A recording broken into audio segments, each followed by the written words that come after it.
Hi everyone. आज मैं आपको बताऊंगी अपनी डे 2 की आइटनरी वियतनाम के लिए। एंड आज था हमारा ग्रुप टूर। आज हम अर्ली मॉर्निंग उठ गए थे 5 o'clock। 6 o'clock तक हमने अपना ब्रेकफास्ट कर लिया था अपने होटल में ही। एंड जहाँ पे मैंने स्टे किया था उसका लिंक मैं आपको डिस्क्रिप्शन बॉक्स में मेंशन कर दूंगी। उसके थ्रू आप चेकआउट कर सकते हो कि हमने कहाँ स्टे किया था। इसी के साथ साथ मैं डिस्क्रिप्शन बॉक्स में आपको अपनी डे 1 की आइटनरी भी मेंशन कर दूंगी, तो आप चेकआउट कर सकते हो कि हमने डे 1 कौन कौन सी जगह वियतनाम की एक्सप्लोर की है। तो 7:30 हमारी बस आ गई थी हमें पिकअप करने के लिए। एंड 7:30 हम निकल गए अपने फर्स्ट स्पॉट के लिए। हमारा डे 2 का फर्स्ट स्पॉट था लैंगलम होंगडो। बेसिकली ये एक अगरबत्ती फैक्ट्री है। ये खाली एक फैक्ट्री नहीं, ये एक विलेज है पूरा, जो बेसिकली वियतनाम के ट्रेडिशनल क्राफ्ट विलेज है। एंड ये सिर्फ इनका क्राफ्ट नहीं डिपिक्ट करता है, ये इनकी स्पिरिचुअल लाइफ भी डिपिक्ट करता है। ये पूरा का पूरा विलेज जो है, ये अगरबत्ती की फैक्ट्री बताता है, पूरा उनका प्रोसेस बताता है कि ये अगरबत्ती कैसे बनाते हैं। स्टेप बाय स्टेप ये सब वो दिखाएंगे और हमें एक्सपीरियंस कराएंगे। एंड हम भी इनफैक्ट वो अगरबत्ती बना सकते हैं इनके उस एक्सपीरियंस के साथ साथ। एंड यहाँ पे आपको मोस्टली रेड और पिंक कलर की ही बैम्बू स्टिक्स देखने को मिलेंगी, क्योंकि ये अपनी स्पिरिचुअल लाइफ में रेड और पिंक कलर ही यूज़ करते हैं अपनी पूजा के पर्पस के लिए। एंड ये जो लोकेशन है ये हनोई से 40 किलोमीटर दूर पड़ती है। इनके प्रोसीजर में जो पहला स्टेप आता है वो ये है कि वो अगरबत्ती को ये लेते हैं और अपने डाई में उन स्टिक्स को डिप करेंगे।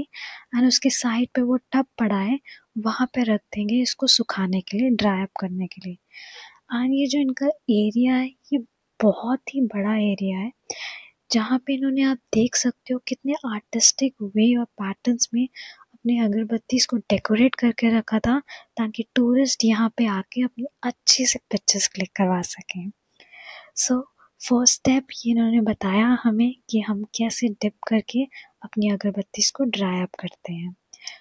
बहुत ही मज़ा आने वाला है अगर आप इस विलेज को एक्सप्लोर करोगे, क्योंकि यहाँ पे आप आके ना ही इनका ये क्राफ्ट देखोगे बट इनकी स्पिरिचुअल लाइफ के बारे में भी अच्छे से जानोगे, क्योंकि हमारे ये गाइड ने हमें बहुत अच्छे से इनके प्रोसेस भी समझाए और इनकी स्पिरिचुअल लाइफ के बारे में भी एक्सप्लेन किया।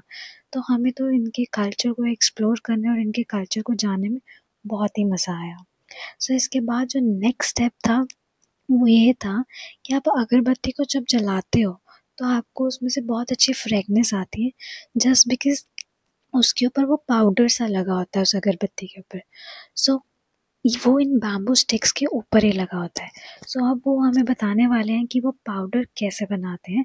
दैट इज़, ये सेकंड मशीन है जिसके थ्रू हम अपनी ये कलर्ड स्टिक्स, जो भी हमने कलर की थी स्टिक्स, उनको इसमें डाल के उस पर वो पाउडर लगाएंगे, जिसके थ्रू आप अपनी अगरबत्ती को जला सकते हो एंड उससे आपको वो अच्छी सी फ्रेगनेंस भी आ सकती है।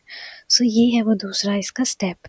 इनफैक्ट आप देखोगे ये जो बैम्बू स्टिक्स यूज़ करते हैं ये इनकी अपनी नहीं है वियतनाम की, ये स्पेशली बाहर से मंगवाते हैं अपनी ये बैम्बूस, और उस स्टिक से ही ये अपनी अगरबत्ती बनाते हैं उन बैम्बू स्टिक से, which is very nice procedure.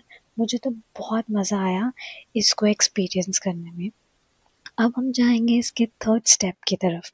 तो जो इनका थर्ड स्टेप था and the main important step also, वो है दैट इज़ कि वो बैम्बू स्टिक्स जब लाते हैं उसको पील ऑफ करना, क्योंकि कटिंग करना, उसको कलरिंग करना, पाउडर करना, ये तो बाद के प्रोसीजर है। मेन इम्पॉर्टेंट प्रोसीजर है उसको पील ऑफ करना, एंड ये सबसे हार्ड वर्किंग स्टेप है। एंड इतना हार्ड वर्किंग है, प्लस इनके जो वर्कर्स है पील ऑफ करने वाले, इनकी पे सबसे कम है।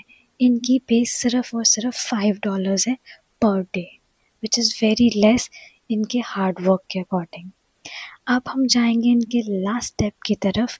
लास्ट स्टेप है कि जब वो बैम्बू स्टिक्स की कटिंग कर देते हैं उनको सिमेट्री में लाना, एंड सारी बैम्बू स्टिक्स का साइज़ एक जैसा होना।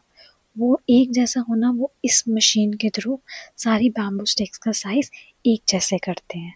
This is whole procedure of making an अगरबत्ती, सो विच वॉज वेरी अमेजिंग। तो अगर आपको ये वीडियो देख के मज़ा आया हो, please like it, share it and subscribe it. इसी के साथ साथ stay tune with me to know the day 2 itinerary कि मैं इसके बाद और कौन कौन सी जगह गई थी एक्सप्लोर करने अपने डे 2 में। So thank you all for watching it, and अगर आपको ये वीडियो देख के मज़ा आया हो तो आप भी इस जगह को ज़रूर एक्सप्लोर करें। So thank you all for watching it.